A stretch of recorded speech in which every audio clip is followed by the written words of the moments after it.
Muy muy buenas tardes o muy buenas noches tengan todos y todos. Bienvenidos y bienvenidas a esta quinta edición de los comentarios a la jurisprudencia arbitral peruana. Muy buenas noches, estimado Fernando. Gracias por aceptar la invitación para poder conversar con nosotros esta noche y poder comentar una jurisprudencia de la Corte Suprema de la República del Perú.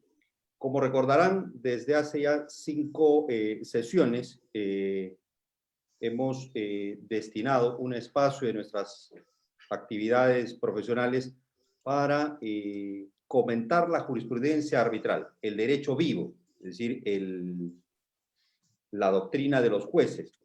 Sin lugar a dudas, nadie podrá negar la importancia que tiene la jurisprudencia y desde luego las sentencias emitidas por los diferentes órganos judiciales y constitucionales de nuestro país. Por ello, hemos visto conveniente que profesionales y practicantes del mundo arbitral, abogados en ejercicio, árbitros, académicos, puedan comentar una jurisprudencia, una sentencia judicial referida, desde luego, a la materia arbitral, para que conjuntamente con todos los invitados podamos analizarla, comentarla de una manera crítica, constructiva y, desde luego, académica. Como recordarán, esta es la quinta edición de los comentarios a jurisprudencia arbitral.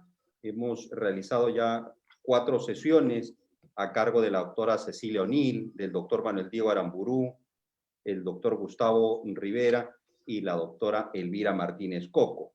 Los videos de los comentarios que realizaron nuestros 4 primeros invitados están a su disposición. Al final de la sesión, mi equipo les indicará el link donde pueden ustedes acceder a los comentarios que se han realizado anteriormente.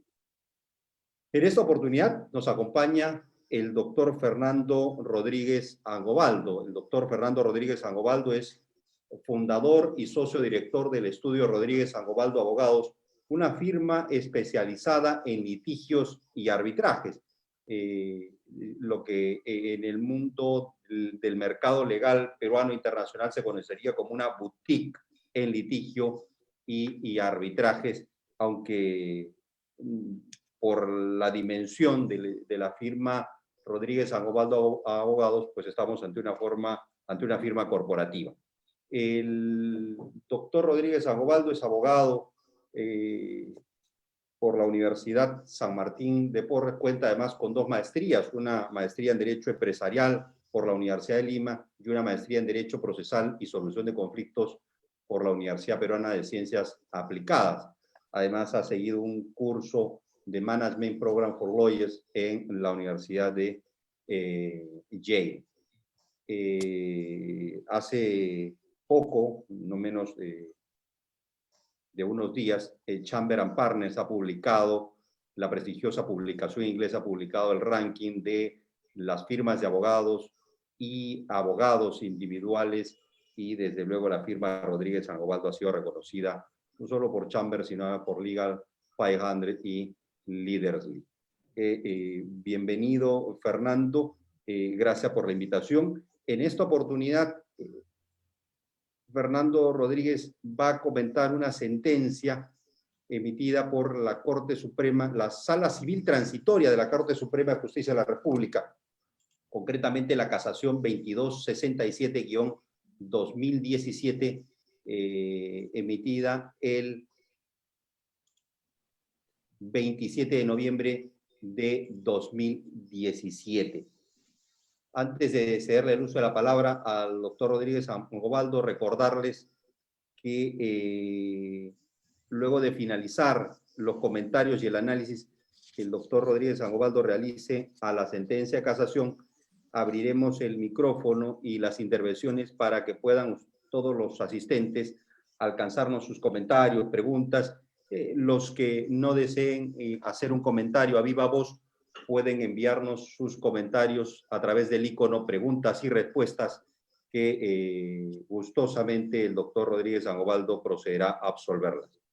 Reiterar después el agradecimiento tanto al doctor Rodríguez Angobaldo como a cada uno y a cada una de las personas que se han conectado tanto en la plataforma Zoom como en las redes sociales de Facebook Live. Sin más, reiterar el agradecimiento del Instituto Peruano de Arbitraje, Latin America International Arbitration, y cedemos el uso de la palabra al doctor Fernando Rodríguez Angobaldo. Muchas gracias, Carlos, por la presentación.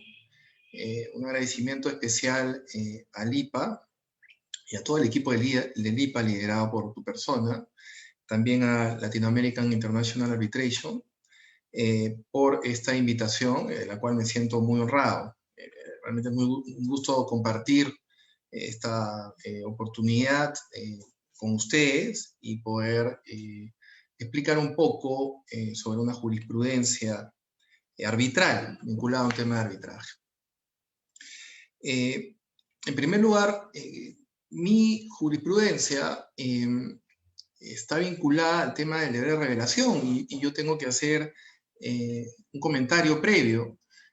Cuando el IPA nos convoca para, digamos, esta muy buena idea que tiene el IPA, Carlos, para exponer sobre un rol, hacer, digamos, una rueda de jurisprudencias arbitrales, hace 2 o 3 meses, le remito una casación que a mí me parece interesante, que es la que voy a explicar ahora, la última, y he advertido que en la última sesión, la doctora Elvira Martínez Coco hizo una presentación también de una resolución de la sala comercial vinculada al deber de revelación, imparcialidad e independencia. Y para en verdad es una exposición muy interesante a partir de la solvencia pues, que todos conocemos en la doctora Elvira Martínez Coco, donde además hubieron preguntas muy interesantes. Entonces, con ese antecedente, lo que yo voy a tratar de hacer no es ingresar ya a unas definiciones específicas de independencia o de imparcialidad, sino explicar cómo la Corte Suprema, porque esta es una resolución de la Corte Suprema, hace una construcción lógica, jurídica, para llegar a declarar fundado un recurso de anulación, un recurso de casación, perdón, y como consecuencia de ello revocar la resolución de la sala que había declarado fundado un recurso de anulación. Entonces, empiezo con la explicación. Esta es la casación 2267-2017 por la Sala Transitoria de la Corte Suprema. Este es un proceso de arbitraje donde una entidad privada demanda a una entidad estatal como consecuencia de algunos adicionales y algunas penalidades establecidas en el contrato. La entidad estatal pierde en el proceso arbitral, interpone un recurso de anulación contra la empresa privada, invocando las causales literal C y D de numeral 1 y 2 del Decreto Legislativo 1071, Ley General de Arbitraje, solicitando que se declare la nulidad del laudo arbitral. En esa línea, la entidad estatal alegó que se había vulnerado el deber de independencia e imparcialidad y el de información como consecuencia de que se debería haber contado con un árbitro imparcial. ¿Cuáles son los hechos? Los hechos son muy simples. Desde el punto de vista de la entidad estatal, acreditó que el árbitro conocía al representante de la entidad privada, que además conocía a otro representante de la entidad privada y que inclusive había conformado tribunal arbitral. Entonces, en la línea de ese conocimiento, el árbitro nunca reveló tal situación. La empresa privada contestó alegando que no existía causal de anulación. Y no existía causal de anulación porque, en primer lugar, hubieron 3 recusaciones, este es un proceso administrado por la Cámara Peruana de la Construcción, y las 3 recusaciones fueron rechazadas. Además, que no existía evidencia que el árbitro cuando fue designado, conocía quiénes eran los representantes.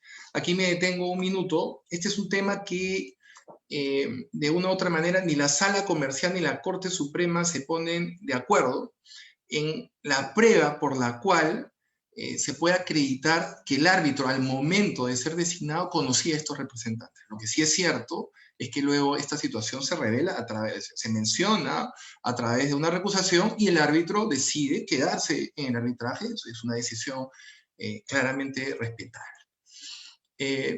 Y finalmente, pues entre el árbitro y los representantes no existía un vínculo familiar, de consanguinidad, ni mucho menos.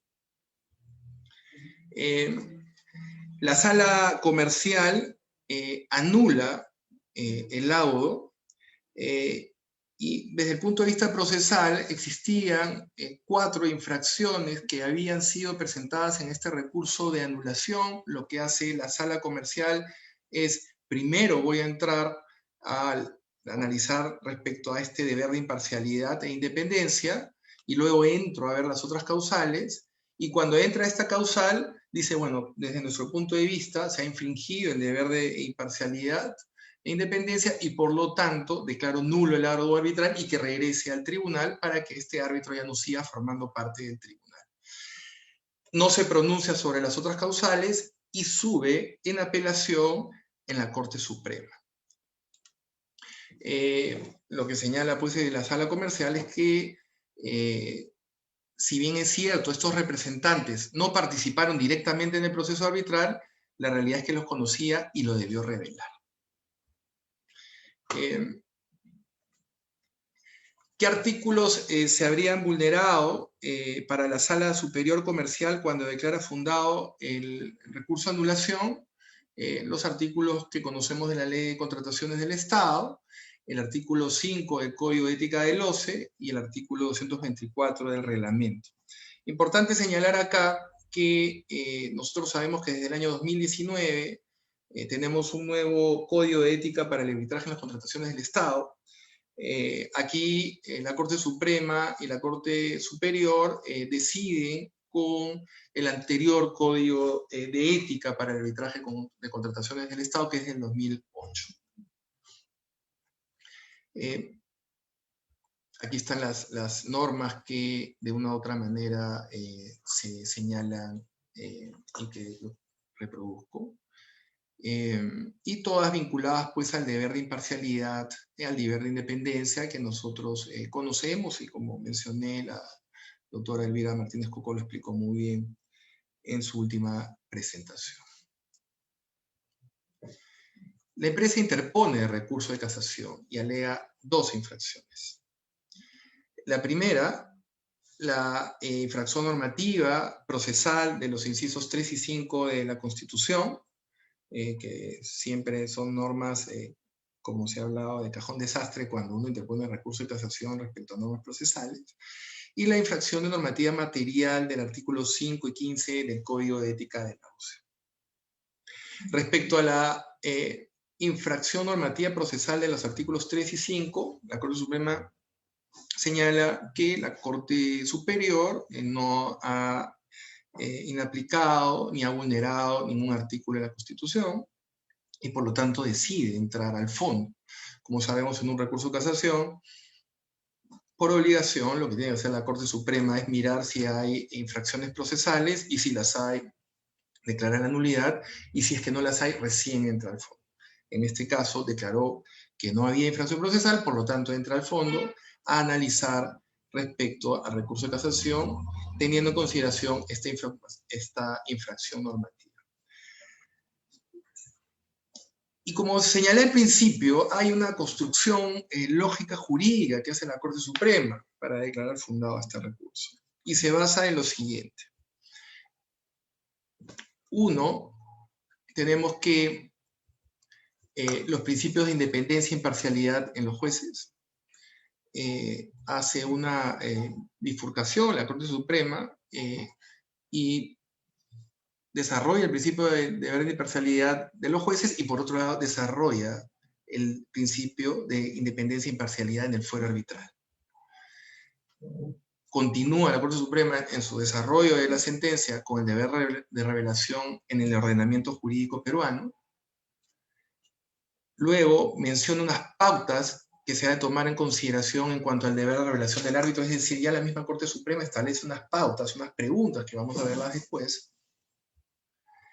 Entra al caso concreto y finalmente le da mucha relevancia y también hace una interpretación del código de ética en el presente caso.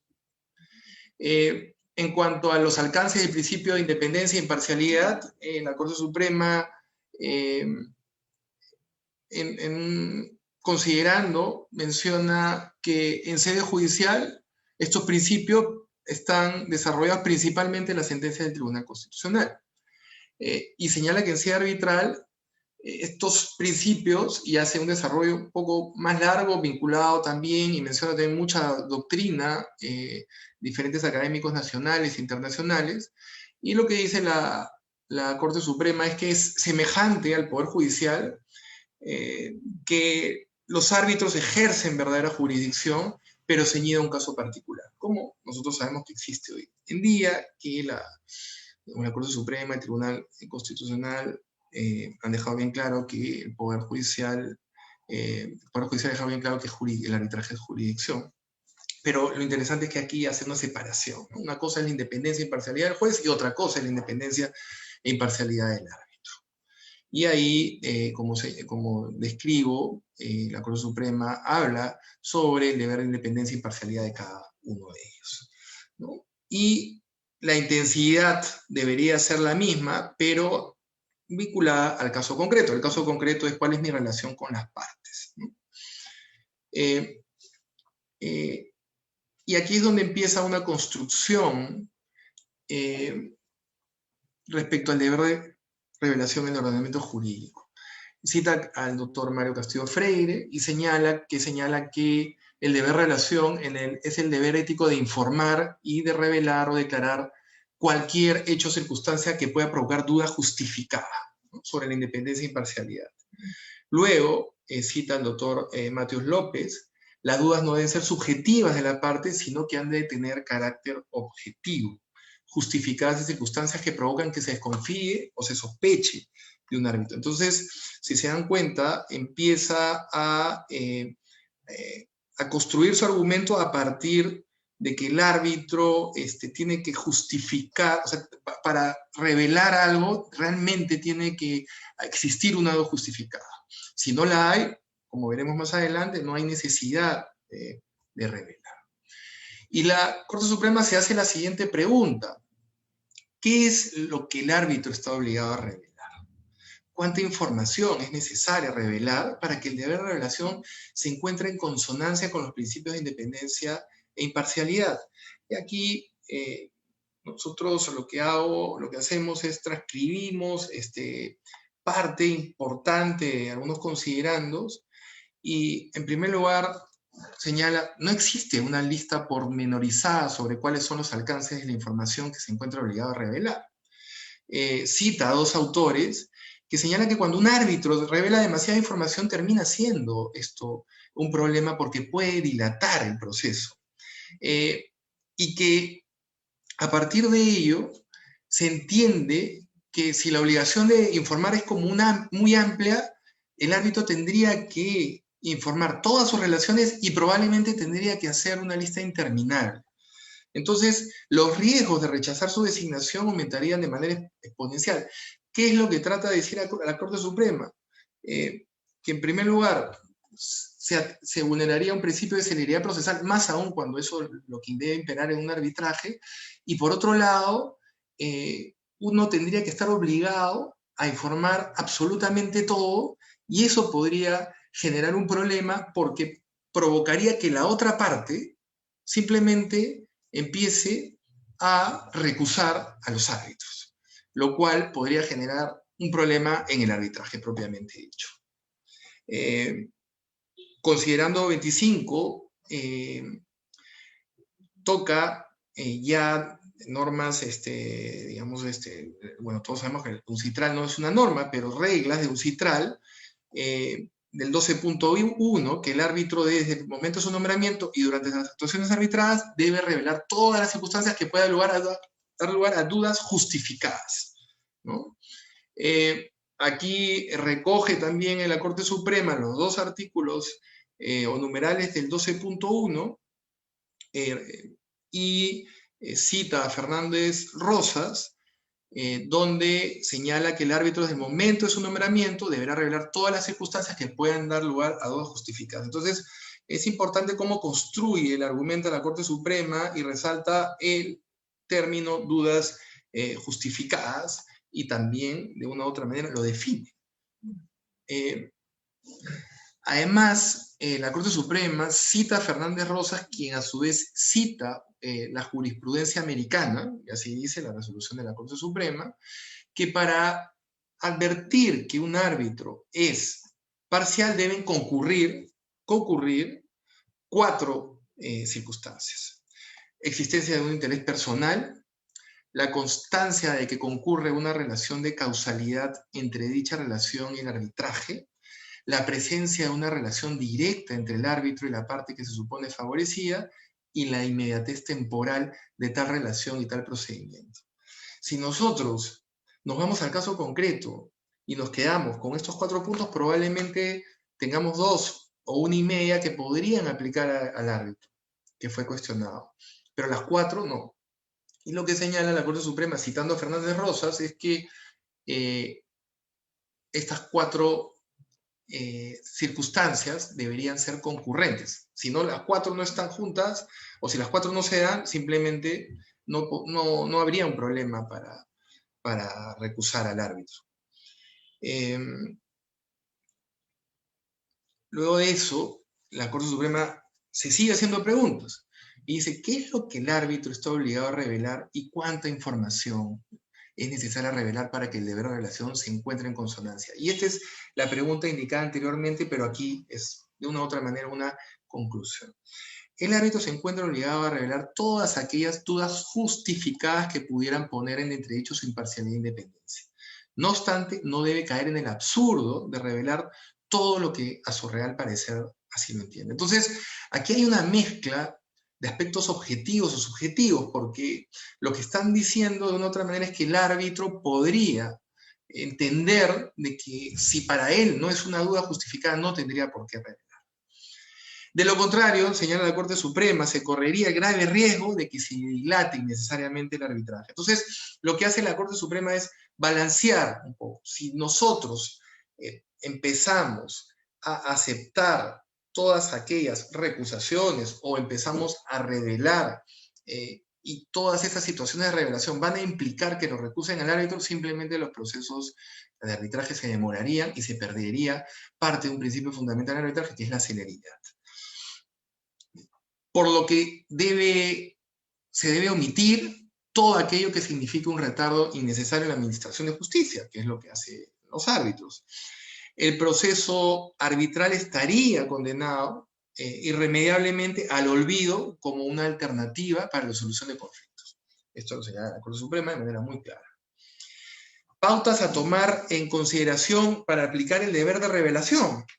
Y aquí es interesante ver cómo la Corte Suprema menciona en primer lugar el artículo 5 de la Ley del Código de Ética para arbitrar y contrataciones del Estado, hace la relación de estas reglas IVA y habla sobre el listado naranja, el listado rojo renunciable, el listado rojo irrenunciable, el listado verde.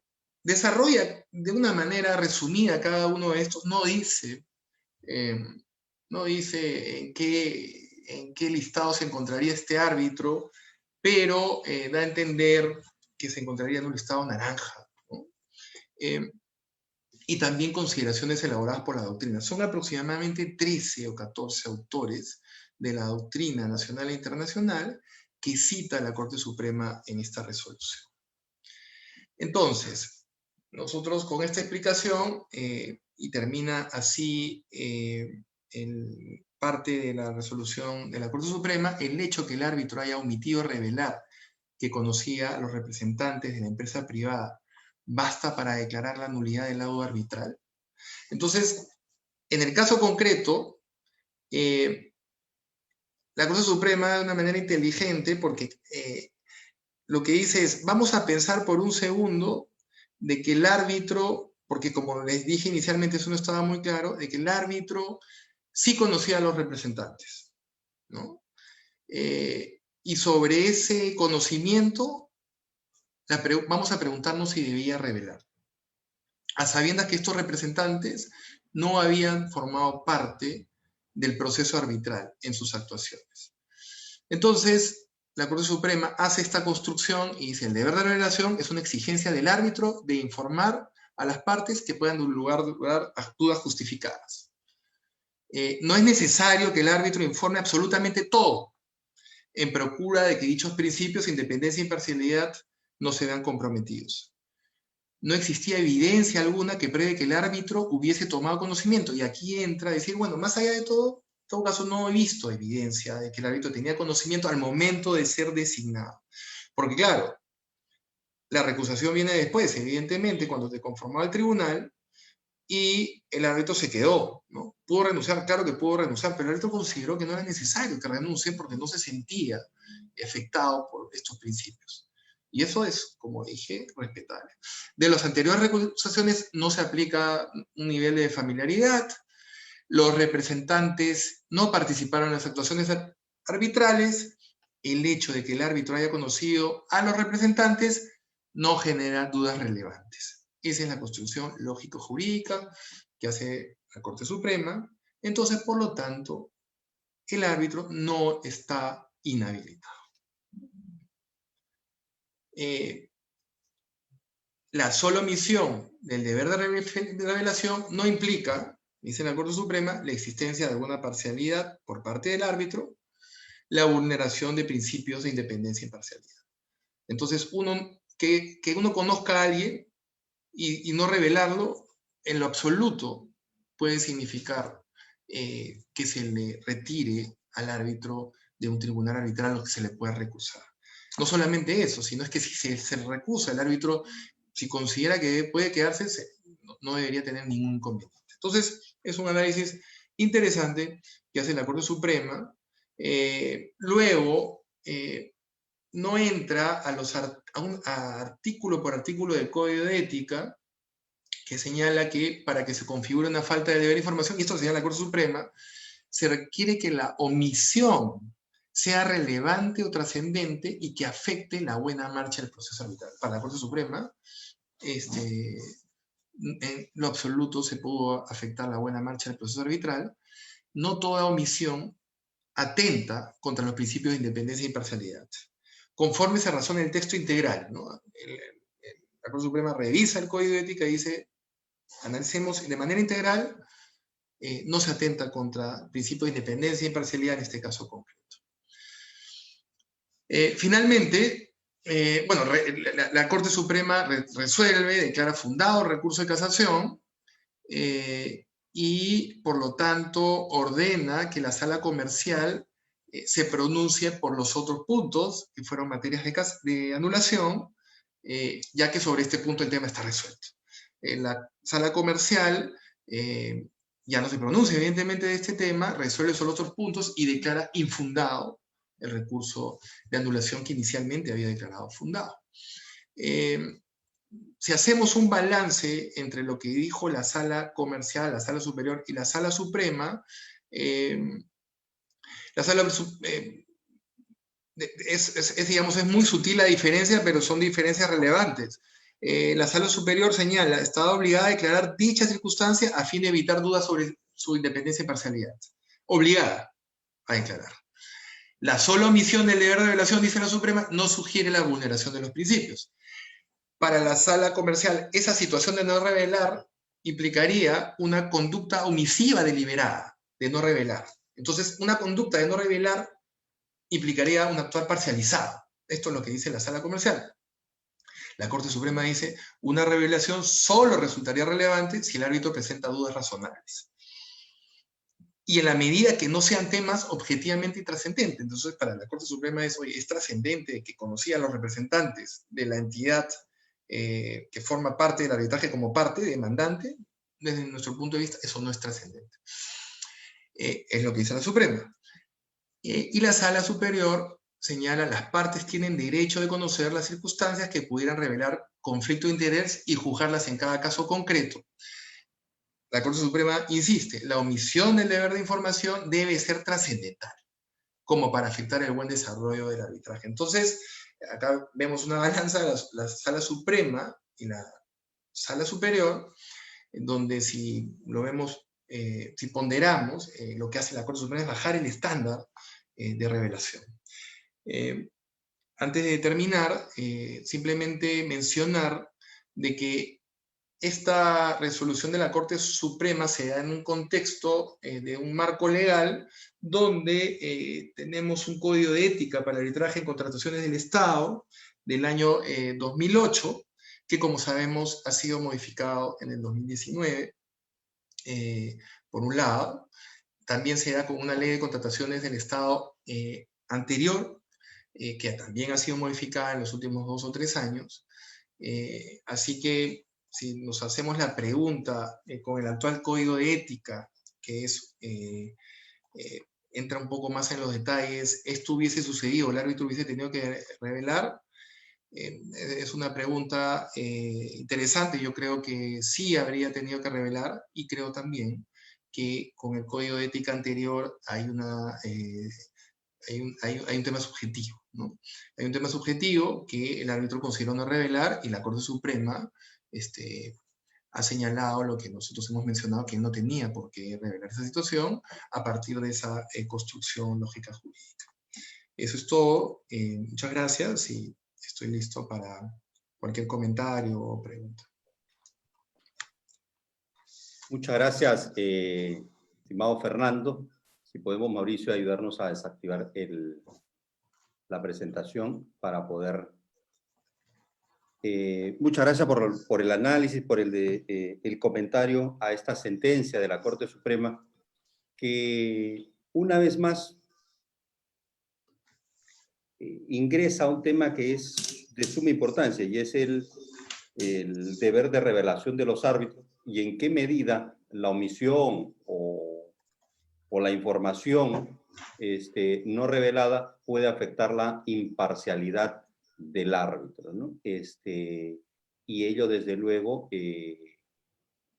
ser calificada como una causal de anulación del laudo. Yo quisiera, con esta idea de fondo, abrir el debate para que nuestros asistentes puedan participar, así que tienen la posibilidad de hacerlo levantando la mano con el icono que deben tener en sus computadoras, e inmediatamente el equipo técnico les permitirá el acceso al micrófono, o enviarnos sus preguntas y respuestas.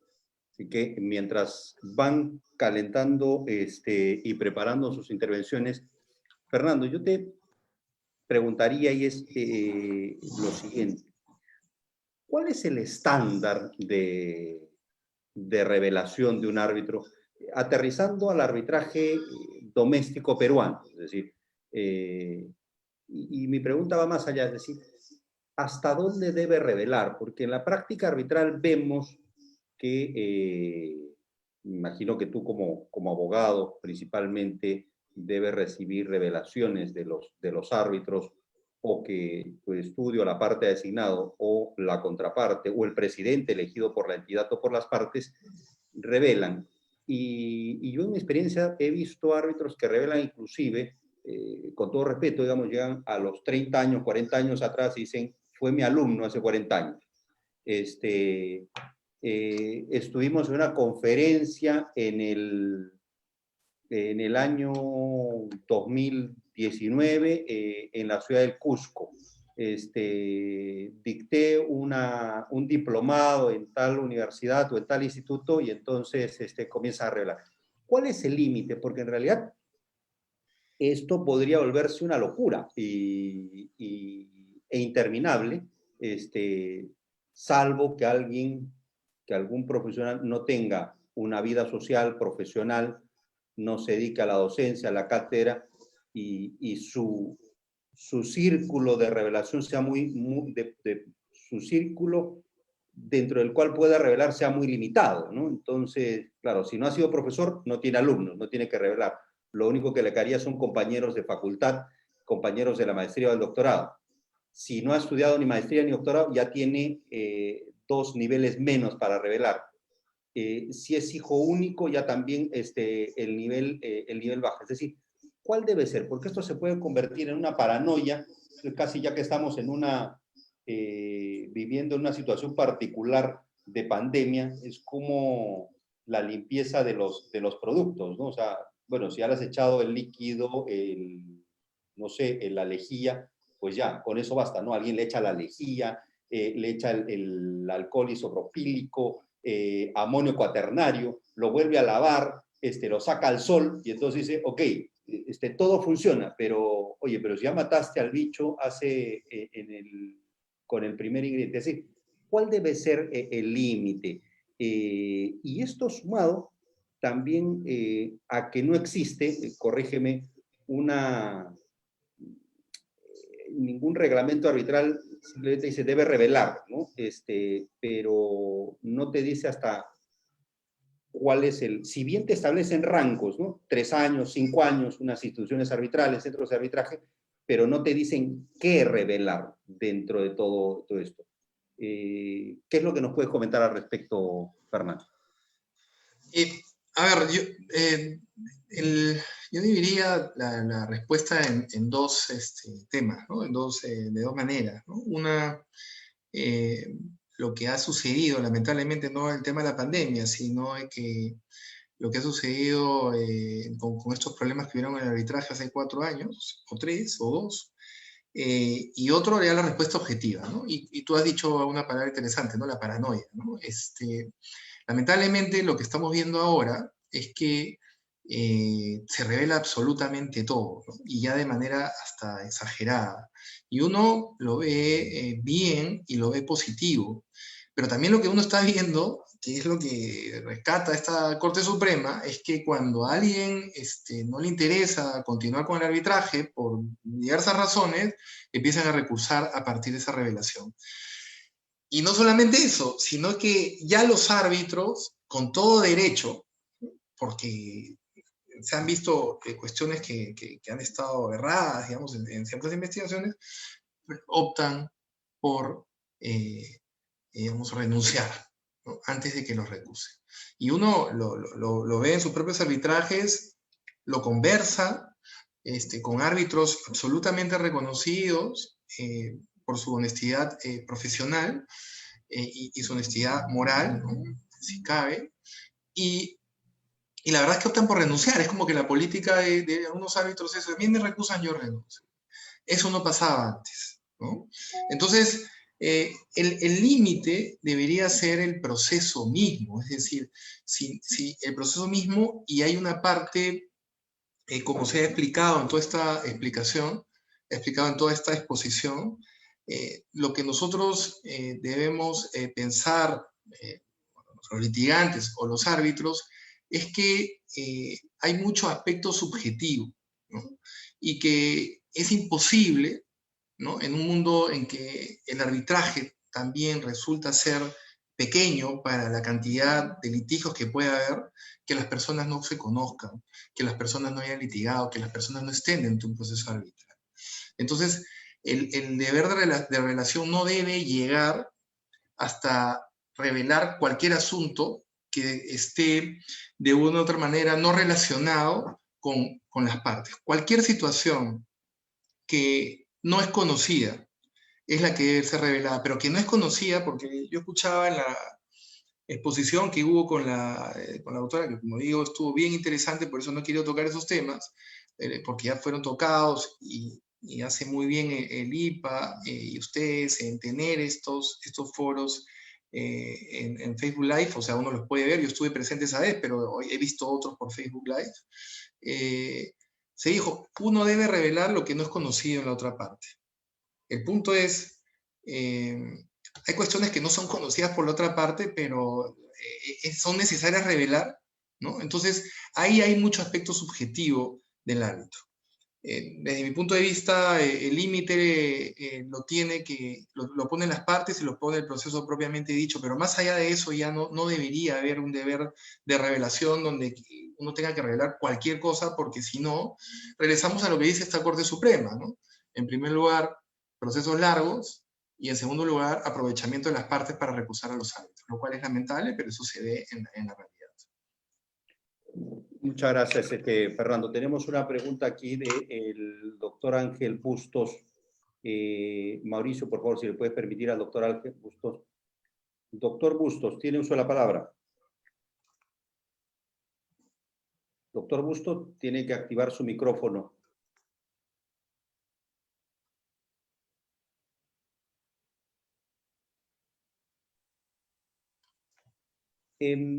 Mientras el doctor Bustos activa su micrófono, el doctor Vargas Avellaneda pregunta. Doctor Rodríguez Sangobaldo, se pregunta el doctor Jorge Luis Vargas Avellaneda. ¿Considera que el problema de los cuestionamientos a la imparcialidad de los árbitros se genera porque estos no realizan una labor jurisdiccional exclusiva como ocurre con los jueces? No, o sea, la respuesta es no. Yo creo que son temas absolutamente distintos. El arbitraje es un mecanismo alternativo para solucionar un conflicto, y que el hecho de que los jueces, su deber de independencia e imparcialidad sea en general para lo que podría ser su exclusividad como función jurisdiccional, y en el caso de los árbitros para el caso concreto, no generaría una situación donde podamos mezclar las cosas, ¿no? O sea, un cuestionamiento a la imparcialidad del árbitro no es porque no realicen una labor jurisdiccional, ¿no? Los árbitros, más allá de la parte doctrinaria, realizan una labor jurisdiccional, administran justicia en el caso concreto, ¿no? O sea que no creo que sea eso una razón. Okay. Tenemos una pregunta de... adelante, doctora. Lo tenemos identificado como miembro del think tank Peruvian, pero seguramente se identificará. Hola Fernando, Carlos, ¿cómo estás? Sergio Tafur, ¿cómo le va? Hola Sergio, ¿cómo estás? ¿Qué tal? Felicito Fernando, gracias por la exposición. No, por favor. Una inquietud a propósito de la pregunta anterior. A ver, hay personas que piensan que los árbitros, y creo que en esa línea iba la pregunta anterior, deberían tal vez apuntar más hacia la exclusividad, es decir, hacer árbitros, exclusivamente árbitros, ¿no? Que se dedica a arbitraje, solamente a arbitrar, y de esa manera tal vez evitar una serie de conflictos de intereses. ¿Tú qué piensas sobre eso? ¿Tú crees que el árbitro debería solamente arbitrar? A ver, yo voy a hacerte, siempre te escucho, Sergio, en tus intervenciones en otros foros, ¿no? Que son interesantes. Una vez nos vino a visitar acá al estudio una persona de Legal 500 y nos dijo, Tim Garvin, y nos dijo que el mundo estaba cambiando un poco y que se veía mejor afuera de que el árbitro sea árbitro, o litigante, ¿no? En lo particular, sabrás que soy litigante, no arbitro, ¿no? Es muy difícil, ¿ya? Es muy difícil ser árbitro y litigante al mismo tiempo, salvo que le dediques a uno de los temas. O sea, no puedes llevar los dos temas de manera conjunta. Eso es lo que yo pienso. Yo creo que si el árbitro quiere ser árbitro y en algunos temas puede ser litigante o defender a partes, lo tiene que hacer de manera excepcional, y si lo quiere ver en números, 80% árbitro, 20% litigante, porque se puede generar ahí un inconveniente. Esa es mi opinión particular, de Fernando Rodríguez, porque quizás en el estudio donde yo trabajo y somos varios socios, algunos piensen distinto.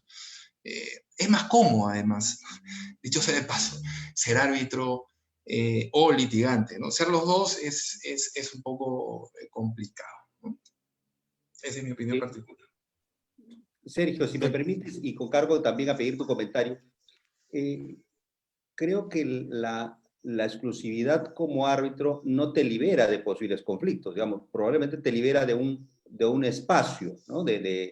El hecho de que no tienes clientes y por lo tanto, pero igual tienes otro tipo de relaciones, no solo pasadas, sino presentes, porque puede que hayas tenido algún negocio, algún informe o relaciones de parentesco, ¿no? No sé qué opinas, Sergio, tú también. Claro, a ver, yo no es que discrepe totalmente, pero sí tengo una posición un poco diferente, un poco diferente. Y creo que Fernando más o menos me ha escuchado y a veces y creo que la conoce un poquito, pero a ver, primero quiero dejar sentado la primera idea. La primera idea es que evidentemente si hay conflicto de intereses no puedes ser árbitro, ¿correcto? O sea, no deberías arbitrar en ese caso, ¿no? Por la razón evidente, hay conflicto de intereses, ¿no? Segundo, que el deber de declaración te ayuda también de alguna manera, si es que tú consideras que no hay conflicto de intereses, pero de cara a cualquier otro tercero, alguien podría considerar que hay algo que tiene que saber, bueno, como todos sabemos, lo declara, pues, y las partes tienen derecho a saber ese tema. Ahora, sí me preocupa un poco a mí el tema de la exclusividad del árbitro, y y explico por qué. Eh, a ver, primera idea, el por qué me preocupa un poco la exclusividad del árbitro. Me preocupa la exclusividad del árbitro porque, primero, creo que la gran diferencia entre un juez y un árbitro es la experiencia de vida. Y la experiencia de vida, de cara a quien se dedica al arbitraje, a diferencia de un juez, es que tiene una visión mucho más amplia que aquellos que están formados en el magisterio judicial, ¿correcto? No te digo que una sea mejor que la otra, digo es una visión diferente, ¿correcto? El que solamente se dedica a juzgar, ¿correcto? Creo, en mi modesta opinión, que tiene una visión formada. Es como cuando tú hablas con un militar. Si tú comparas a un civil con un militar, el militar tiene su visión. No te voy a decir buena o mala, tiene su visión, ¿correcto? Porque es una forma permanente que a lo largo de los años le hace ver la vida de una manera determinada. Y te lo digo porque yo he sido militar, o por lo menos me he pasado 5 años estudiando en un colegio militar. Entonces, me doy cuenta cómo es alguien, eh, cómo toda esa formación va en la cabeza de alguien y genera una idea. Tema uno. Pero tema dos, lo segundo que me preocupa mucho, es que salvando las diferencias, ¿correcto? Y diferencias fundamentalmente en cuanto a edades y en cuanto a capacidades económicas, quien se dedica solo a arbitrar, ¿correcto? Vive del arbitraje. Entonces, si es que yo digo, por ejemplo, soy una persona de 50 años, pero también he tenido 40, y digo, solamente me dedico a arbitrar y no quiero ver temas judiciales, no tengo otras cosas, no quiero asesoría, no quiero consultoría, no quiero hacer otra cosa. Mi tema es el siguiente, digo, mi economía personal y familiar dependerá pues de la cantidad de arbitrajes que tenga. Y si yo no consigo arbitrajes donde sea árbitro, en definitiva, mi familia no come, ¿correcto? Y en consecuencia, creo que eso, de alguna manera, en lugar de hacerle un favor al árbitro y al sistema, podría terminar afectándolo un poco. No sé si se me entiende esta última parte, ¿no? Claro, si soy una persona que ya tengo una vida hecha, formada, ¿correcto? No mayores obligaciones, y arbitro por placer, no por placer, sino ya por, digamos, reconocimiento social y porque finalmente es una actividad adicional a la que tengo, perfecto, pero si mi economía depende de eso, es un poco complicado que alguien solamente diga, voy a arbitrar, porque lo que genera eso es que tu actividad depende de tener arbitrajes. O sea, tu vida en realidad depende de tener arbitrajes. Y uno no busca el arbitraje lo busca uno. Esa es la idea. Entonces, esa es un poco mi visión del tema, ¿no? A ver, vamos a... Hugo Sologuren está pidiéndonos el uso de la palabra para poder ampliar el diálogo. Perdón, Hugo, solamente para buenas noches, cerrar. bienvenido. Tienes uso de la palabra. Adelante, adelante. Gracias, Carlos. Gusto verte, Fernando, nuevamente. Hola, Hugo, ¿cómo estás? ¿Qué ¿Qué tal? tal? Bien, bien. ¿Qué tal tú? Yo lamento mucho, pero discrepo diametralmente de la opinión de mi buen amigo que acabo de escuchar. No he entendido cuál es la secuencia lógica o mental de la persona que se dedica a arbitrar y puede tener otras necesidades y que eso puede inducirlo a ciertas cosas. Yo soy un ejemplo personal y todos ustedes lo conocen. Hace 11 años me retiré de la vida corporativa en el mejor de mis momentos y el estudio. ¿Y por qué? Porque hacía pues 10 años que quería dedicarme al arbitraje. Había desarrollado una área de arbitraje del estudio exitosa en esos años primarios en el Perú y, y mi vocación, mi voluntad era arbitrar. Yo nunca he sentido el conflicto entre qué necesito hacer o no hacer para tener arbitrajes o no tener arbitrajes. Simplemente los primeros 3 meses probablemente no sonó el teléfono nunca, hasta que le comuniqué a algunos amigos míos que no me había jubilado, sino que simplemente me había retirado a hacer lo que me gustaba, ¿no?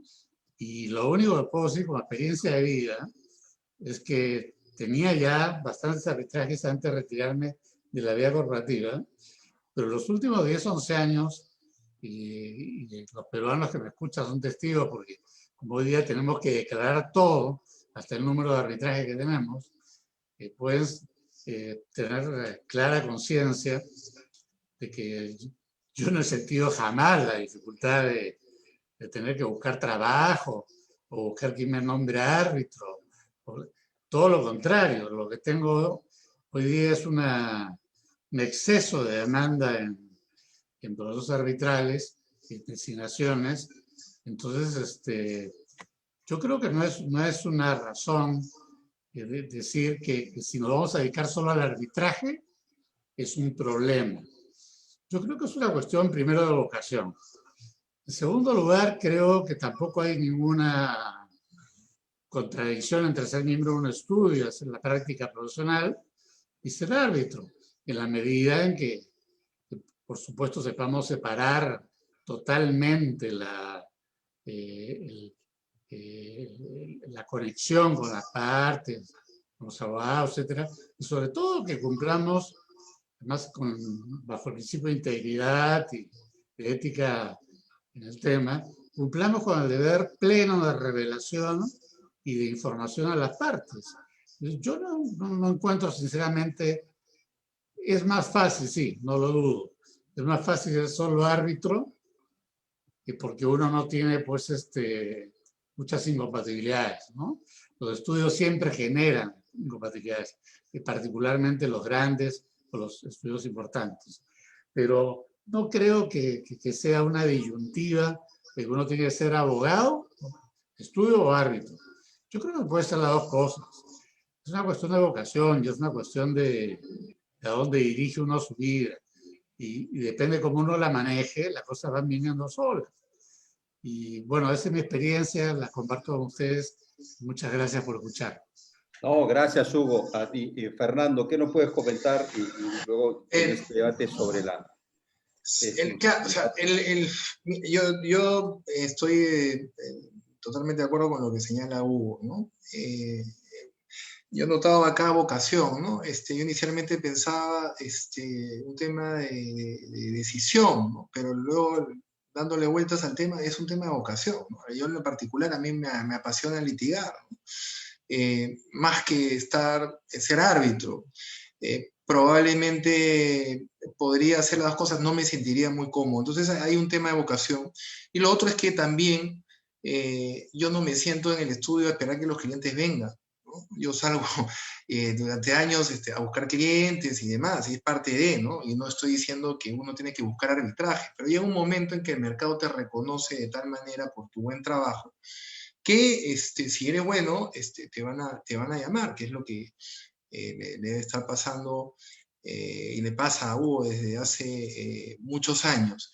Es un tema de vocación y decisión. En la medida de que uno no se sienta incompatible, que no tenga conflictos, etc., todos conocemos que Sergio Tafur es un excelente litigante, ¿no? Pero que también le gusta estar en el mundo del arbitraje. Nosotros probablemente como estudio, tú has señalado, Carlos, que somos un estudio corporativo y te agradezco, pero somos una firma con varios abogados, ¿no? Entonces ya sí cada vez estamos más conflictuados. Nosotros como una decisión interna del estudio, todos salvo un socio, no arbitramos y por ahí hay uno de los socios que tiene un arbitraje de manera excepcional. Pero ya son decisiones, son vocaciones, son estrategias, son las cosas que te gustan, pero en la medida de que tú no ingreses en un conflicto de intereses, yo creo que al final es un tema de vocación y decisión, ¿no? Más allá de que, para terminar, sí estamos viendo, ¿no?, una movida, ¿no?, en los 2 últimos años, donde hay árbitros que están decidiendo dejar el litigio para entrar en arbitraje, y eso también hay que aplaudirlo, ¿no? Y quizá agregando a este diálogo, tal vez entendería, y sí coincido plenamente con lo que ha expresado Hugo Sologur y lo que tal vez en el sentido en el cual Sergio se refiere es a la experiencia que puede tener alguien que es abogado. No sé si esa es la línea. Yo ahí sí tendría un comentario y corrígeme, Sergio, es decir, yo creo que el abogado es el árbitro que tiene una experiencia como abogado, porque ha sido abogado, porque ha sido gerente legal, porque ha sido magistrado, es decir, ha tenido una experiencia de vida profesional, desde luego está mejor apertrechado, ya que has utilizado el término militar, Sergio, mejor apertrechado que otro abogado que se va a dedicar a arbitrar y que no cuenta con esa experiencia, porque no conoce el sector eléctrico, no conoce el sector petrolero. Yo creo que por ahí creo que iba tu comentario y sí, efectivamente ahí es necesario tener un abogado que tenga un árbitro que haya tenido una experiencia profesional. Por ejemplo, Hugo hace 11 años, como él ha manifestado, se dedicó, pero luego de haber tenido una experiencia en el mundo corporativo transaccional y desde luego la familiaridad para los conceptos o entender un contrato de APP o un contrato de infraestructura o financiamiento le es sumamente familiar. En lo personal creo que debemos nosotros tener en cuenta el mercado peruano. El mercado peruano es particular a diferencia del mercado internacional o de otras localidades, en el cual tenemos tal cantidad de arbitrajes que el solo hecho ya de dedicarse inclusive a arbitrar o a ejercer la profesión como árbitro, uno se llena de conflicto, como es mi caso. Y piensen más en el caso de un abogado o de un profesional que no solamente se dedica a arbitrar como árbitro, sino además ejerce la profesión como abogado litigante. Desde luego los conflictos se multiplican.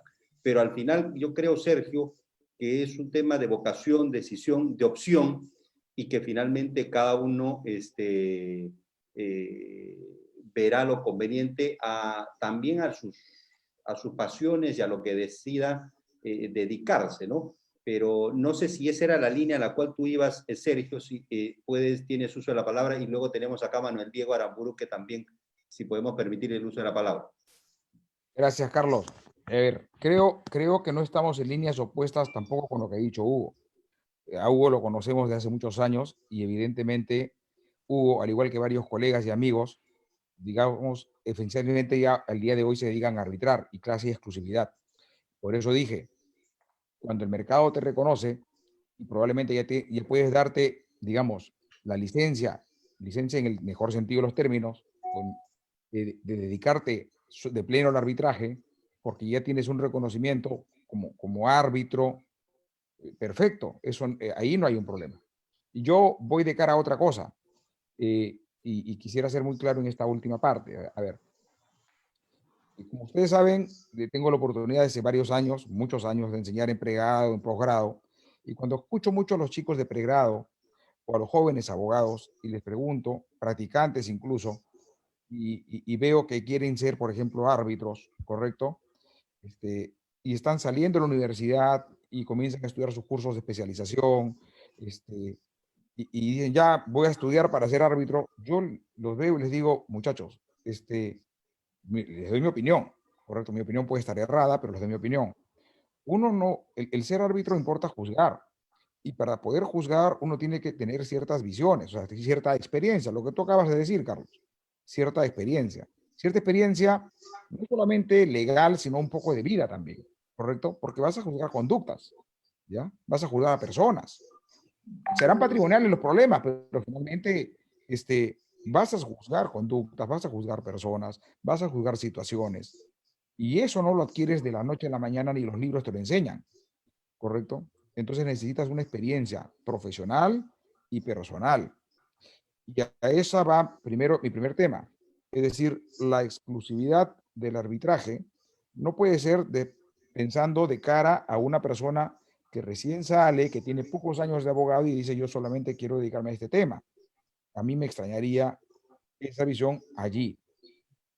Un profesional que ya está formado, que ya está reconocido en el mercado, ¿correcto? Y que toma la decisión por opción, por vocación de dedicarse a lo otro, me parece perfecto, ¿no? O sea, y ahí, bueno, ya experiencia tiene, ya conocimiento tiene, ¿correcto?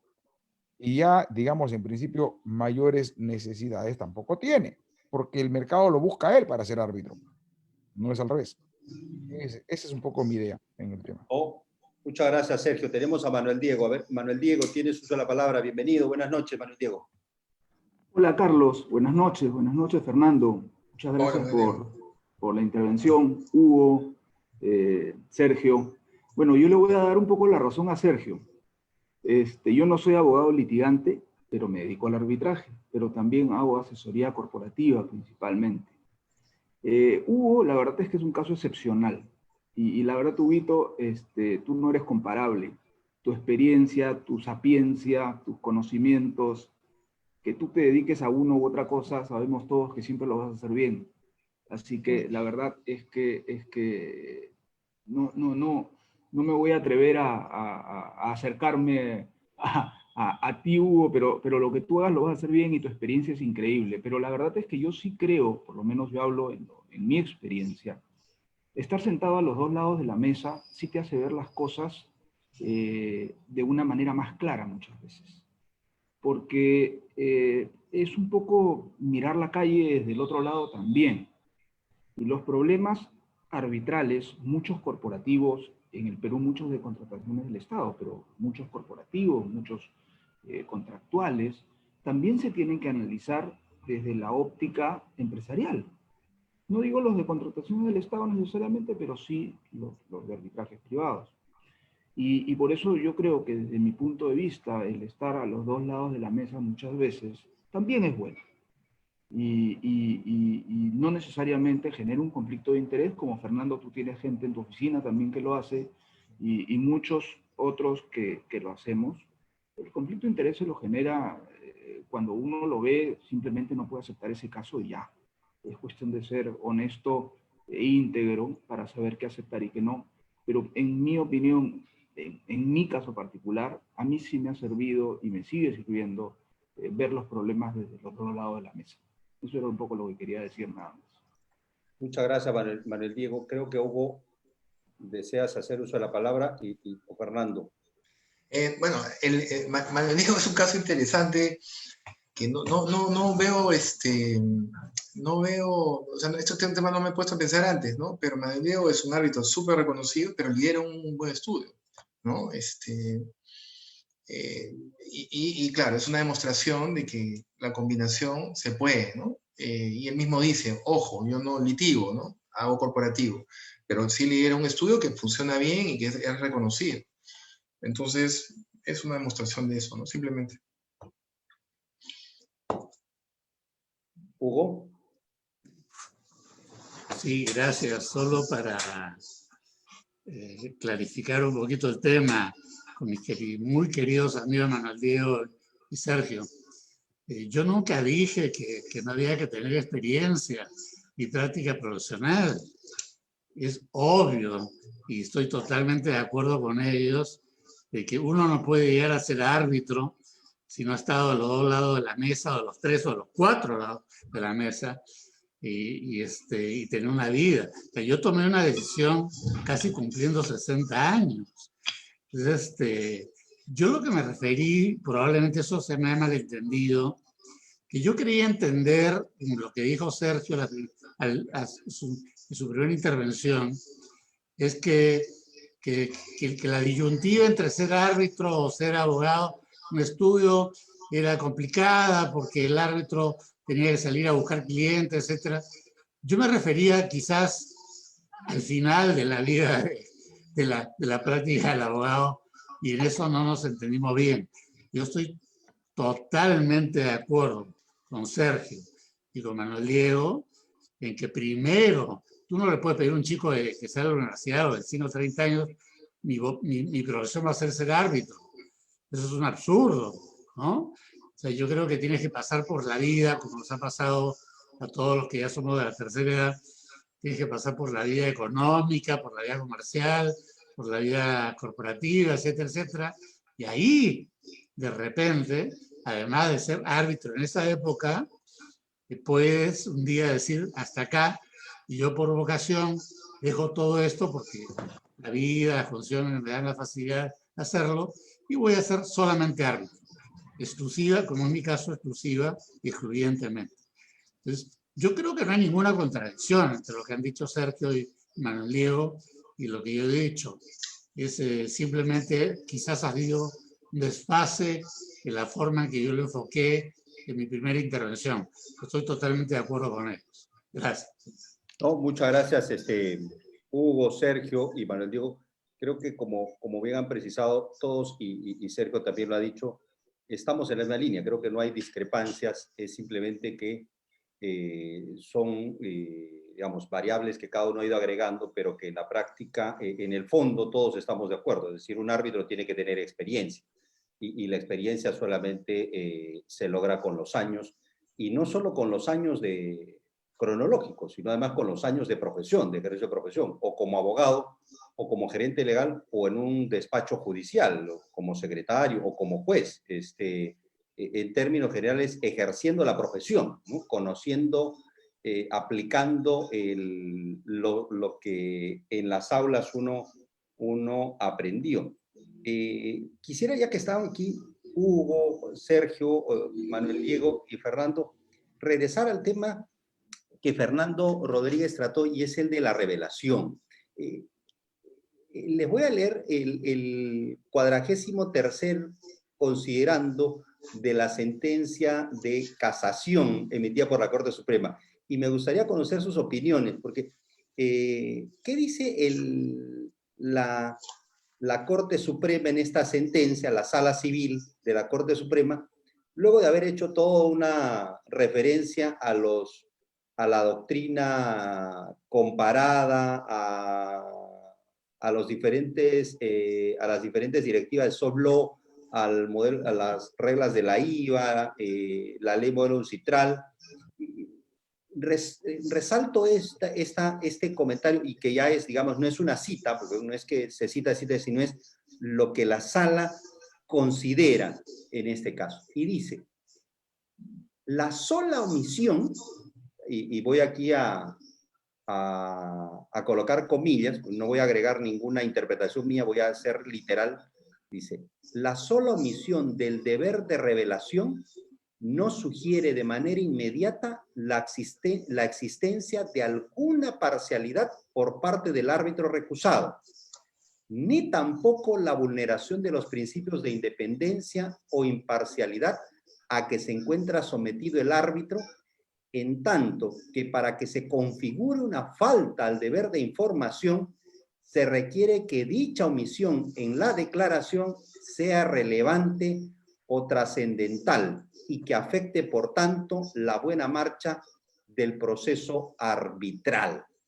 Es decir, en mi opinión, lo que está diciendo la Corte es que el árbitro puede haber omitido. Estamos hablando de una omisión de buena fe, obviamente, no estamos hablando de ocultar información, porque ahí no hay una omisión, hay un ocultamiento de información. Omitió el deber alguna información porque se olvidó. Pienso, por ejemplo, Manuel Diego, tú que has estado en despacho corporativo, lo mismo a ti, Hugo, y que tengas que revelar los 300, 400 abogados que han pasado por tu estudio. Ya ni qué decir de los practicantes. Es decir, ¿es posible que puedas recordar a los 400? Probablemente sí. O sea, Hugo, le pregunto, me va a responder sí. Pero es posible que alguien pueda recordar, y ni siquiera en toda la vida profesional del estudio. O sea, el estudio Muñiz tiene 300 abogados actualmente. Imagínense que una rotación en los últimos 5 años han debido haber, hay unos 300 por 10, más o menos unos 2.000 abogados que han rotado. Es decir, y aún si tuviese uno la información exacta, habría que revelar, y probablemente hay una omisión. Esa omisión de buena fe habilitaría a una causal para recusar, ¿dónde queda también el ejercicio de la buena fe que tiene la parte que desea recusar para ejercer su derecho de recusación? Manuel Diego, Hugo, Sergio, Fernando, ¿qué opinan? Ya que los tenemos aquí. A ver, Manuel Diego, adelante. He visto que has activado el micrófono. Gracias, Carlitos. La sola omisión de la revelación no es causal de recusación. Está además en las reglas de la IVA. Definitivamente, lo que uno debe revelar es lo que no se conoce y lo revela para colocar a las partes en la misma, o sea, para, ¿cómo se dice?, eliminar la asimetría de información que pudiera haber.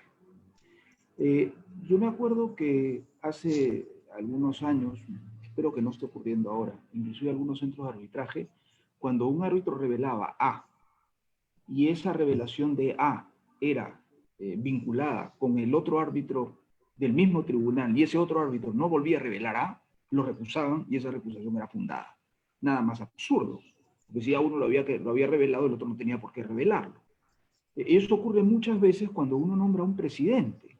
Cuando uno nombra al presidente y el presidente nombra las relaciones que tiene con los árbitros que lo nombraron, esos árbitros cuando fueron nombrados no tenían por qué haber revelado las vinculaciones con el presidente porque el presidente todavía no existía, todavía no lo habían designado. Y cuando el presidente revela esa información ya es conocida. Entonces, ¿tiene sentido que el árbitro la vuelva a revelar? La verdad no, pero lo hacemos, y lo hacemos porque aquí en el Perú hay un mal que podemos denominar recusionitis, ¿no? Y se recusa por cualquier cosa. Y la verdad es que solamente es causal de recusación cuando aquello no revelado puede generar dudas justificadas, pero justificadas, de la imparcialidad o independencia del árbitro.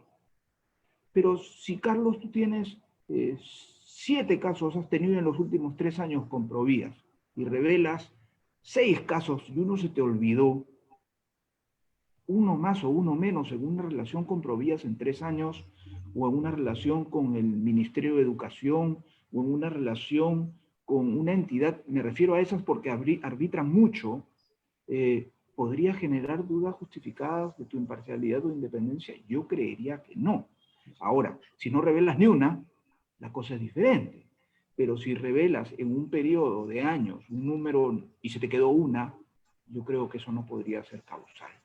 Entonces, lo que uno debe revelar, en mi opinión, es aquellas circunstancias que de no revelarlas podrían generar dudas justificadas de ocultamiento o podrían generar la existencia o podrían revelar la existencia de un conflicto de interés que uno está ocultando.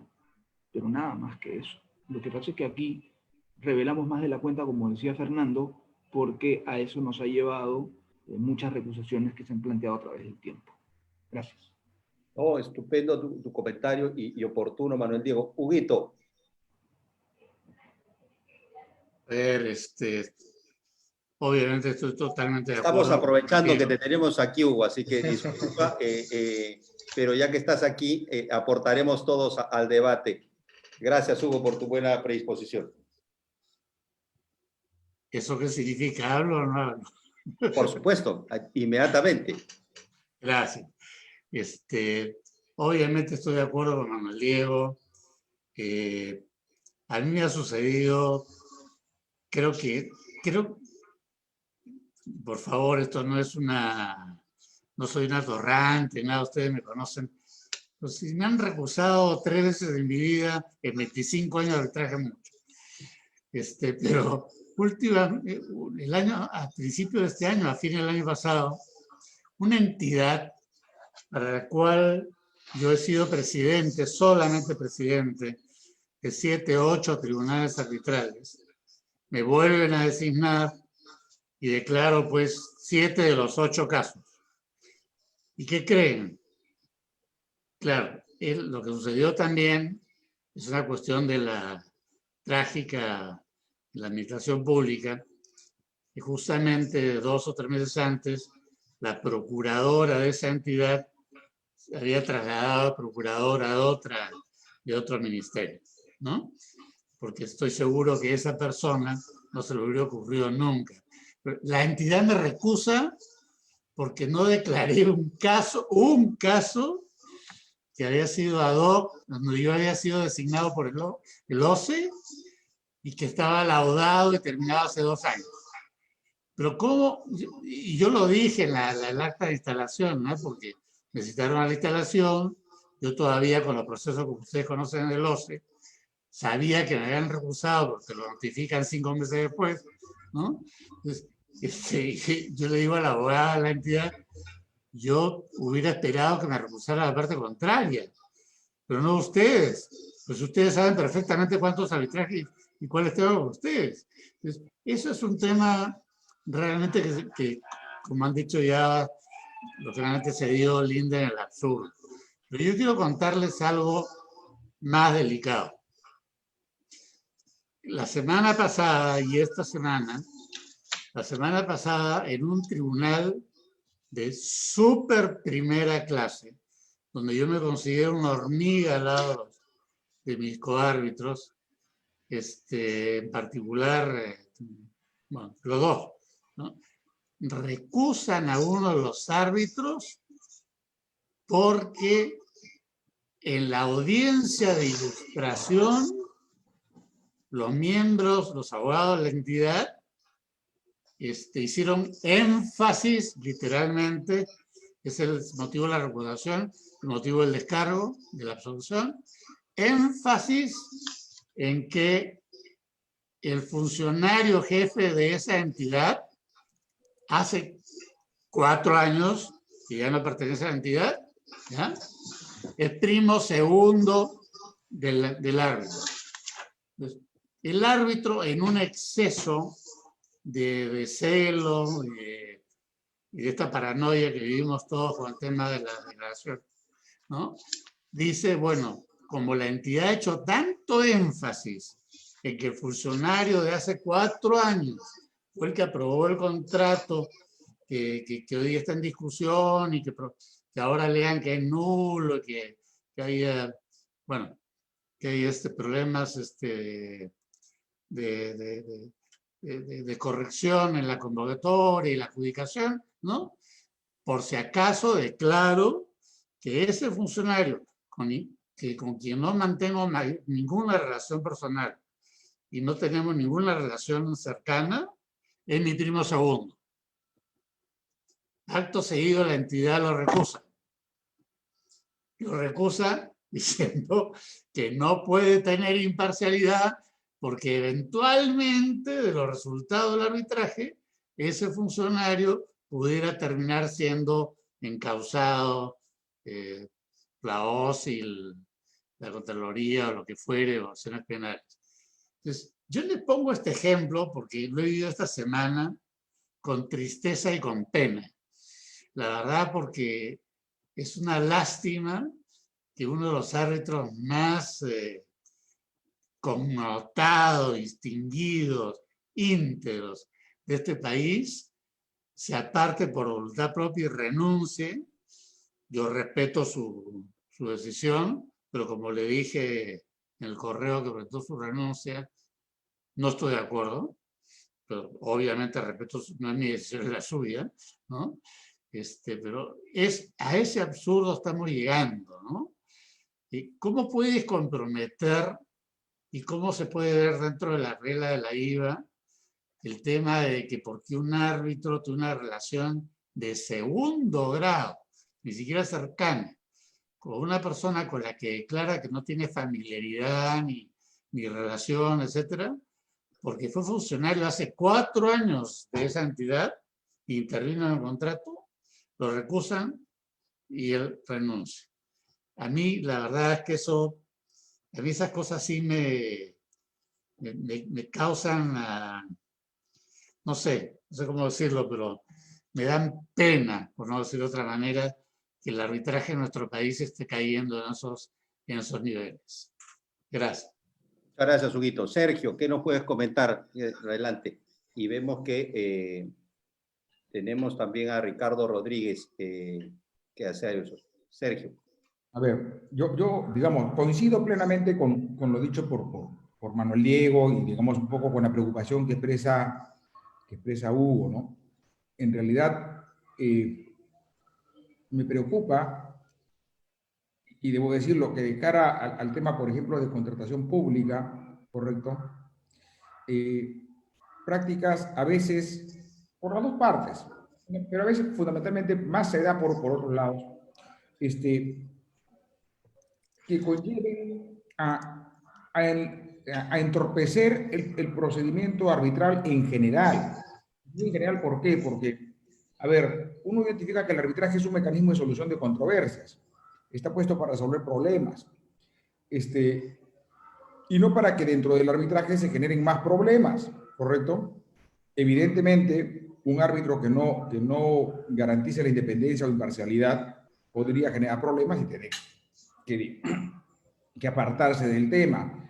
Pero a veces también las partes son demasiado exageradas en sus posiciones y tal vez hasta por unos temores, creo que exagerados o infundados de alguna de ellas, digámoslo claro, por parte de la entidad pública o de las entidades públicas, se generan algunos espacios de problemáticos que no debieron generarse nunca. Tal vez, por ejemplo, como lo que comenta Hugo, en donde él expresa su preocupación, ¿correcto? Porque finalmente, digamos, no habría mayor razón. Eso no calza ni siquiera en la regla SIGA, pero finalmente el árbitro, digamos, optó por apartarse, ¿no?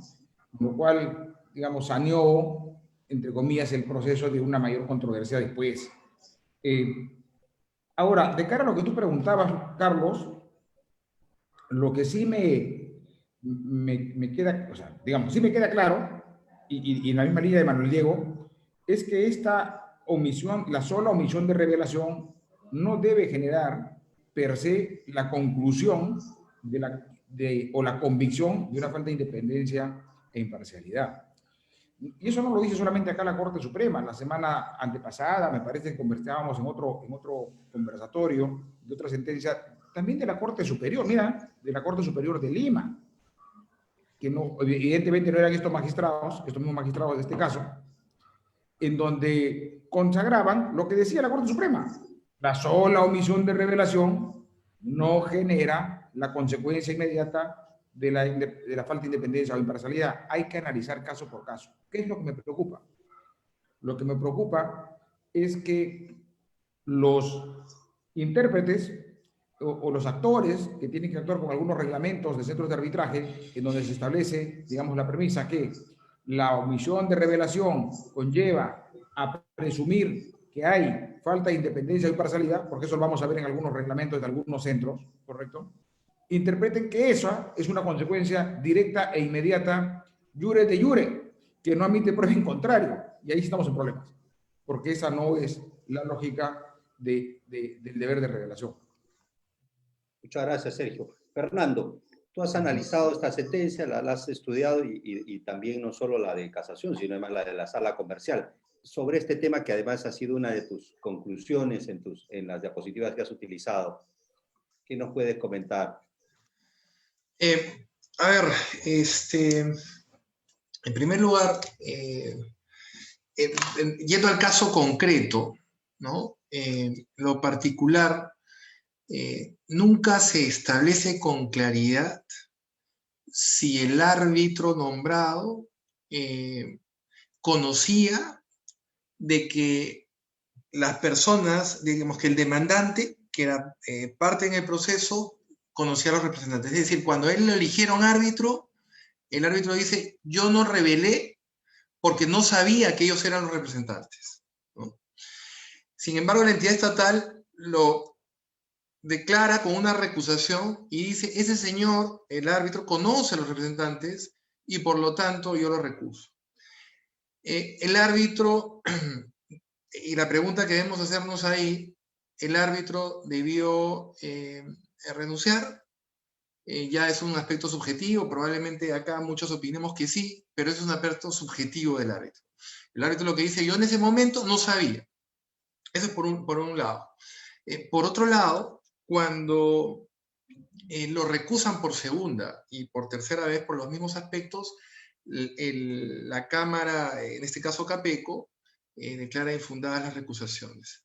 Entonces, lo primero que analiza la sala comercial, con esta explicación, suficiente como para declarar fundado el recurso de anulación.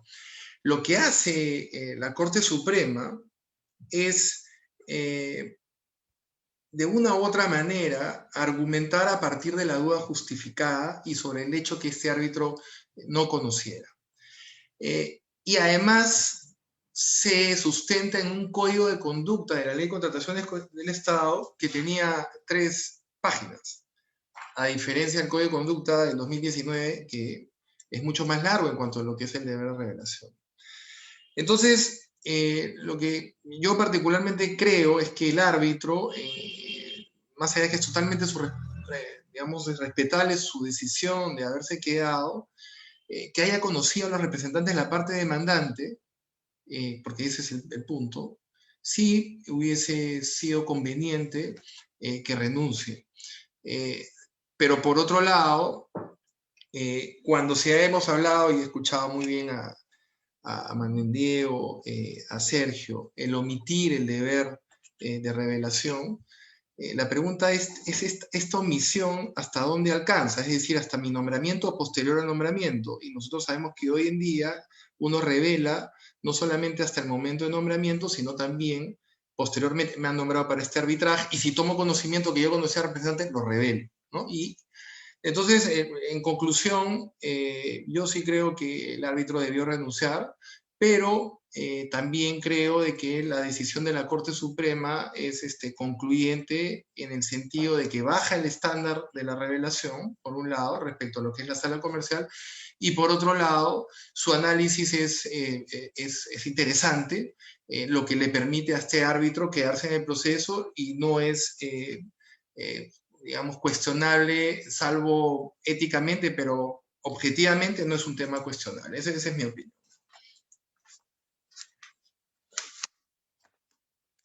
Estás con el micrófono, Carlos, apagado. Gracias, Fernando. Ricardo Rodríguez nos pide el uso de la palabra. Ricardo, tienes uso de activar el micrófono, por favor, Mauricio.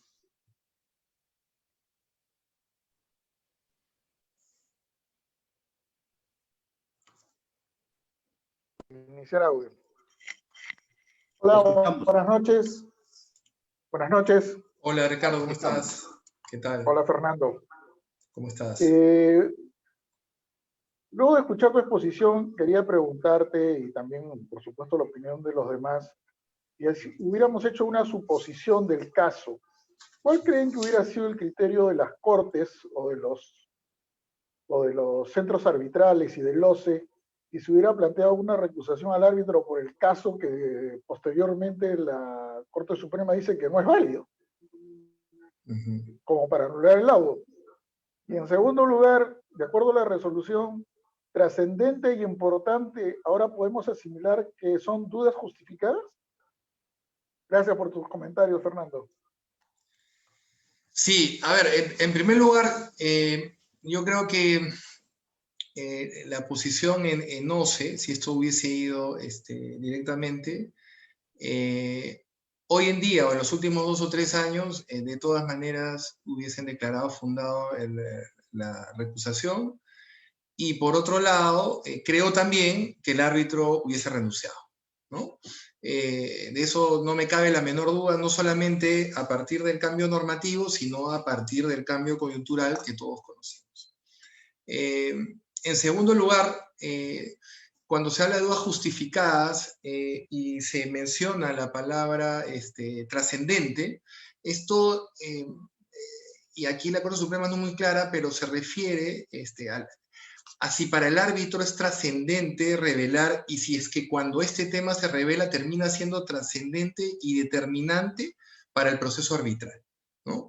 Entonces, desde el punto de vista de la Corte Suprema, el revelar, mejor dicho, el hecho de conocer a un representante de la parte demandante en este caso, y llámese conocer, Ricardo, o sea, no es que era su amigo, su íntimo amigo, y eran amigos de Facebook, ni nada por eso, simplemente lo conocía, ese solo hecho no puede implicar algo trascendente como para que salga del arbitraje, ¿no? Y ahí sí, yo estaría de acuerdo. Eso es. Con la Suprema, ¿no? Sí, muchas gracias, Orlando. Tenemos ahí, creo que había algún otro comentario. Mauricio. Bueno, yo creo que vamos llegando al final de nuestra sesión. Siempre quedan algunos temas pendientes y desde luego emitir alguna conclusión sobre este tema que creo que en principio es casuístico, es decir, cada caso va a ser distinto al otro, si bien podemos extraer reglas, estándares a aplicar en materia de recusación. Yo quisiera, digamos, invitar a ver a esta siguiente reflexión. Creo que en primer lugar la recusación es un derecho de las partes, es decir, las partes tienen el derecho a solicitar el apartamiento de los árbitros de un tribunal siempre que prueben que alguno de los árbitros la independencia o la imparcialidad de alguno de los árbitros está afectada. Desde luego, esta alegación o esta imputación, para ser más precisos, tiene que ser probada. No puede ser una imputación basada en hechos subjetivos, sino en hechos objetivos. Yo creo que esa es una premisa que debemos tener en cuenta. Como todo derecho, como toda facultad, no puede ser ejercida de manera abusiva, es decir, irrazonable y legítima. Tiene que ejercerse dentro de un contexto de razonabilidad y de buena fe. Yo creo que aquí el principio de la buena fe debe estar presente en todos los casos. Y creo que aquí habría que ver la casuística de cada uno de los supuestos. Manuel Diego, tomo el ejemplo de Manuel Diego, es decir, el árbitro que reveló 6 casos que tuvo con una entidad, y por una razón, no en el caso, es decir, se olvidó, no la copió, en fin, su mano. La pregunta es, ¿esta omisión no puede ser subsanada? Yo creo que podría muy bien subsanada. ¿Cuál debería ser el actuar de una parte de buena fe? Creo que eso es lo que tendría que preguntarse una corte que vaya a resolver el caso de la recusación. Creo que la Corte de Arbitraje, el Consejo Superior de Arbitraje, debería hacerse 2 preguntas. ¿Cómo hubiese actuado una parte de buena fe cuando advierte que un árbitro reveló 6 casos con la entidad y omitió alguno? Es decir, faltó un caso. Es decir, que dicho sea de paso, además se entera que es público porque está en el OCE o haciendo una búsqueda es público. Es decir, no es que ocultó, ¿no? Yo creo que la palabra no ocultó porque no escondió debajo de la alfombra, simplemente tan es así que se enteró la otra parte porque es público. ¿Cómo hubiese actuado una parte de buena fe? Yo creo que es una pregunta que tendría que preguntarse una corte de arbitraje, un Consejo Superior de Arbitraje. Y por otro lado debería preguntarse respecto al árbitro, el árbitro que aceptó el encargo de árbitro y que procedió a cumplir con su deber de revelación. ¿Cómo se comportaría un árbitro, un profesional de buena fe? Es decir, reveló esta información cometió, fue un olvido, fue un desliz o fue un ocultamiento de información que solo estaba en poder del árbitro y solo podía ser divulgada por el árbitro, o por lo tanto era una información pública que podía también ser conocida por la otra parte. Yo creo que aquí hay una idea, no digo que necesariamente esta sea la solución, simplemente estoy dando una idea de que las cortes de arbitraje, cuando tengan que resolver, tendrán que evaluar también, entre otros aspectos, la buena fe tanto del que recusa como del árbitro al cual se le imputa un hecho o una omisión. Una tercera idea es, no sería conveniente, y esta es una idea como un planteamiento, no sería conveniente que antes de la revelación haya una suerte es decir, antes de acudir a la revelación, a la recusación, no sería conveniente que las partes tengan la posibilidad de ejercer alguna otra figura, como por ejemplo, que el árbitro complete, que el árbitro aclare. Obviamente lo puede hacer. Una parte de buena fe le puede pedir al árbitro aclare, amplíe, especifique, detalle. No entiendo. A ver, creo que eso haría alguien de buena fe. Pero como no existe jurídicamente regulado un estadio previo, entonces la parte se va directamente a la recusación. Yo asimilo esta situación como la resolución contractual.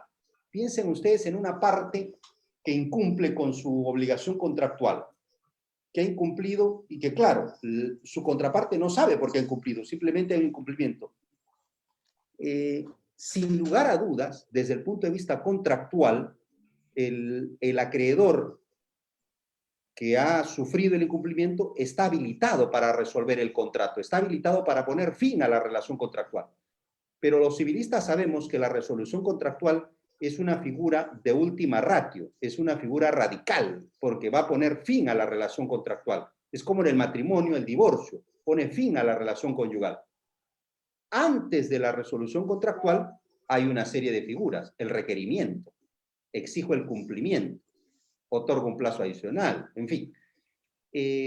Antes del divorcio hay una serie de tratativas, hasta la intervención de un tercero, de un consejero, el padrino de bodas o la madrina de bodas, como para decir, arreglen las cosas antes de que acudan a un notario o a un juez para disolver el vínculo matrimonial. Yo pregunto y traslado esto como para un debate que puede quedar para una siguiente oportunidad. ¿No sería conveniente, antes de que las partes activen el recurso o la figura de la recusación, crear un estadio previo para que se complete, se subsane, yo creo que la palabra es se subsane aquella omisión de información? ¿No sería esa un acto de buena fe? Es algo que lo dejo planteado. Alguien me dirá, pero eso pueden hacer las partes. Sí, pero si se coloca en un reglamento, ya no van a poder activar la recusación, pues simplemente tendrán que ir a esa primera figura y luego activar la recusación. Ese es un tema que desde luego no está regulado en los reglamentos, pero que lo pongo en la mesa de debate. Y un cuarto tema es, ¿y qué hacemos frente a las recusaciones frívolas? O sea, ¿qué hacemos porque es fácil agarrar el ventilador, tirar barro y decir zambacanuta frente a un árbitro respecto a alguna omisión o alguna información con un carácter subjetivo?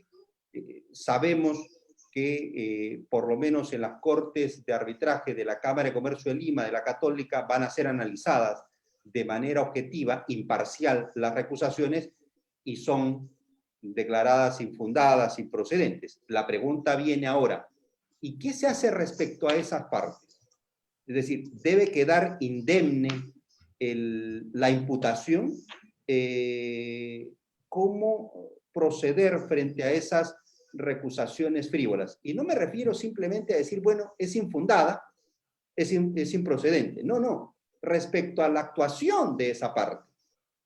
Porque cuando el árbitro es recusado, porque ha habido una causal que la Corte o que el Consejo ha calificado como causal válida para recusación, es retirado del arbitraje. tiene que devolver honorarios y probablemente pasible de alguna sanción administrativa que puede llegar hasta el retiro de la lista de árbitros. Eso lo conocemos todos y está previsto en los reglamentos y en las reglas de los centros de arbitraje. Pero respecto a la parte, es decir, el gerente general, el gerente comercial de la parte, el abogado que activó la recusación, ¿qué se debe hacer? ¿Cuál debe ser la consecuencia frente a estas recusaciones de mala fe, frívolas, temerarias?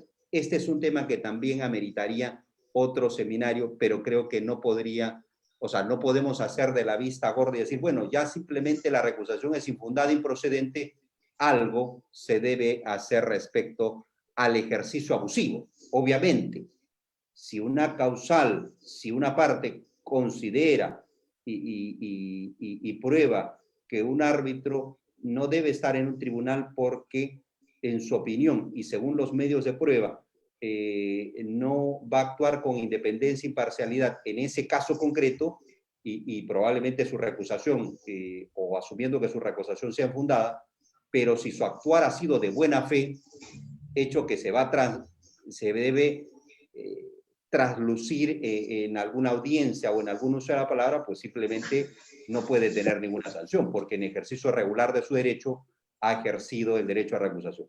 Y yo me refiero a los casos en los cuales el ejercicio es abusivo, temerario, frívolo, de mala. Creo que eso es conveniente tener en cuenta. Y respecto al deber de revelación, ¿qué revelar? ¿Cuál es el límite? ¿Cuál es el estándar? Yo creo que ahí simplemente me atrevería a decir que el sentido común. Y no se podría estandarizar. Manuel Diego nuevamente, y también Hugo han puesto ejemplos de revelaciones que finalmente, o no revelaciones, sino situaciones en las cuales el árbitro dice mejor renuncio, y aquí si la parte no tiene confianza en mí como juzgador en esta controversia, pues simplemente me retiro, ¿no? Y Hugo decía con pena, aunque no aceptaba esa renuncia, respetaba la decisión de este profesional que seguramente privilegiaba, protegía su honor antes que una imputación indebida. Creo que son algunos temas que nos deben llevar a la reflexión.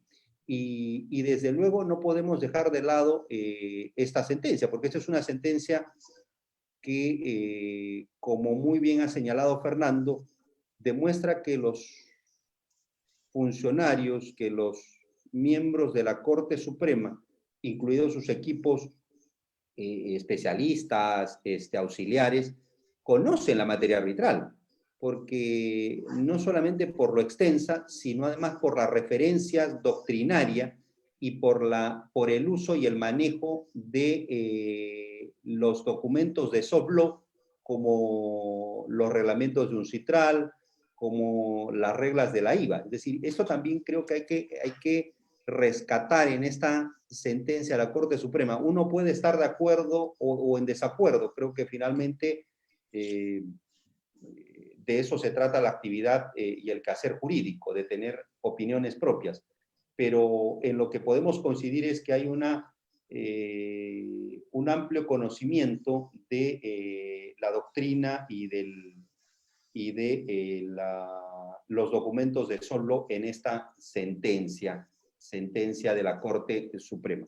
Y ya desde luego cada operador del derecho, cada practicante del mundo arbitral tendrá sus propias impresiones si el estándar, si se vio o no se vio casar la sentencia, pero lo que sí podemos rescatar es cómo la Corte Suprema entró al fondo de un tema medular en el arbitraje, cuál es el deber de revelación, los alcances, y desde luego llegó a tomar posesión, ¿no?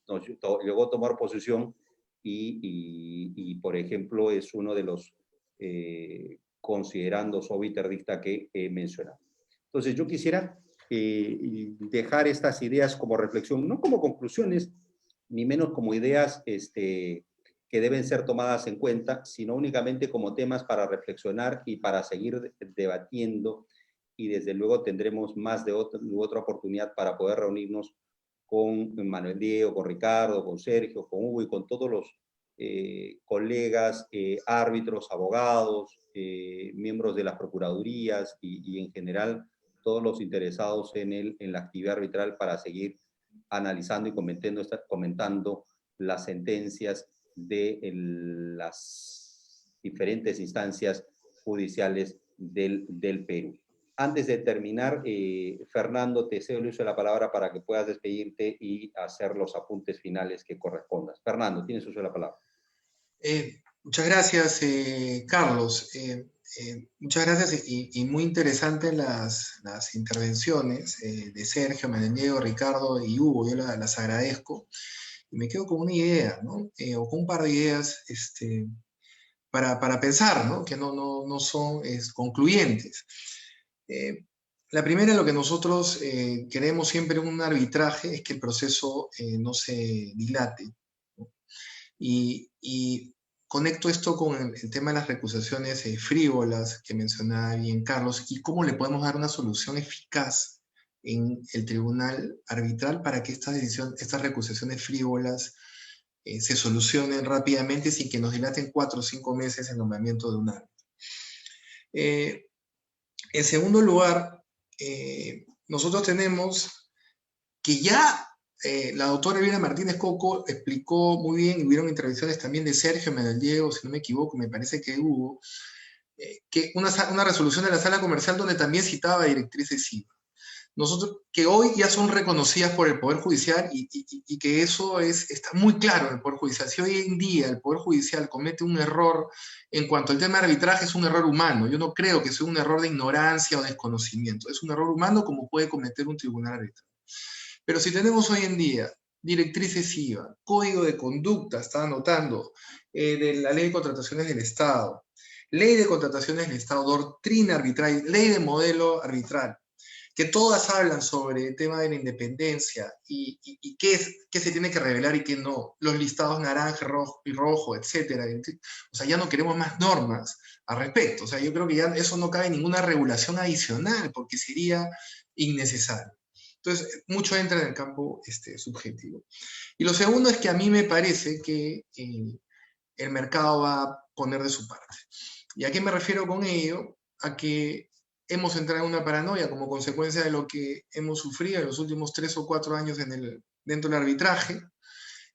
Hay un exceso de revelación, pero me parece que en 2 o 3 años el mercado va a regular eso, no es que vaya a desaparecer, va a ser importante, y los buenos árbitros son los que se van a quedar. ¿Qué es lo que está pasando y lo que los litigantes estamos sintiendo? Entonces, eso simplemente es una reflexión final. Es interesante que la Corte Suprema, más allá de la opinión que podamos estar a favor o en contra, haya tomado posición. Y nuevamente agradecer a LIPA, a cada uno de ustedes por sus intervenciones muy interesantes, a Carlos y a Latin American International Arbitration por la invitación. Muchas gracias, Fernando. Agradecer también, desde luego, a Sergio Tafur, a Hugo Sologure, Manuel Diego Aramburú y Ricardo Rodríguez, que con su participación han hecho amena esta noche de comentarios a la jurisprudencia arbitral. No quisiera terminar sin invitarlos a nuestra siguiente sesión, que estará a cargo, Mauricio, a la siguiente sesión que se realizará el 22 de septiembre, nuevamente a las 7 de la noche, y estará a cargo del doctor Ramiro Portocarrero Lanata, jefe del equipo de litigio y arbitraje de Filipe y Piedro Carrizosa Ferrero, Deu y Uría, ¿no? PPU, como de manera muy coloquial se conoce a esta firma en el mercado iberoamericano, quien comentará una sentencia de la segunda sala comercial de Lima, recaída en el expediente número 007-2017, casi podríamos decir que la sentencia de James Bond. Y el tema, entre otros, que seguramente comentará, es la conexidad entre procedimientos arbitrales, apreciación de oficio o a pedido de parte, de que están cordialmente invitados. a esta sexta sesión de los comentarios a jurisprudencia arbitral. Reiterarles que quienes no han podido ver por completo las conferencias o no han podido disfrutar de ellas por diversas razones, todas están a su disposición y pueden ser vistas en las redes sociales. Mauricio, si nos puedes comentar del Instituto Peruano de Arbitraje, ¿en qué redes social pueden visualizar los comentarios anteriores? Mauricio.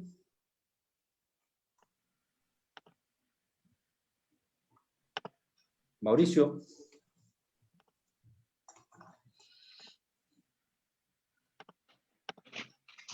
Bueno, pueden ustedes acceder a las sesiones anteriores y desde luego a la sesión que hemos tenido hoy día con el doctor Fernando Rodríguez Sangobaldo en las redes sociales del Instituto Peruano de Arbitraje. Sin más, me informan que el día 10 de septiembre tenemos el seminario de arbitraje internacional Fernando de Traseñiz Granda a las 9 de la mañana, de 9 a 11:30, hora de Lima, donde se tratará diversos expertos del mundo internacional abordarán la temática de los sesgos y prejuicios en el arbitraje internacional. Están cordialmente invitados y esperamos que puedan seguir las actividades tanto del Instituto Peruano de Arbitraje como de la firma Carlos Soto y Asociados. Muy buenas noches con todos y todas y hasta una nueva oportunidad. Hasta luego, Gracias. Fernando. Chao, Carlos. Muchas gracias. Chao, chao. Gracias.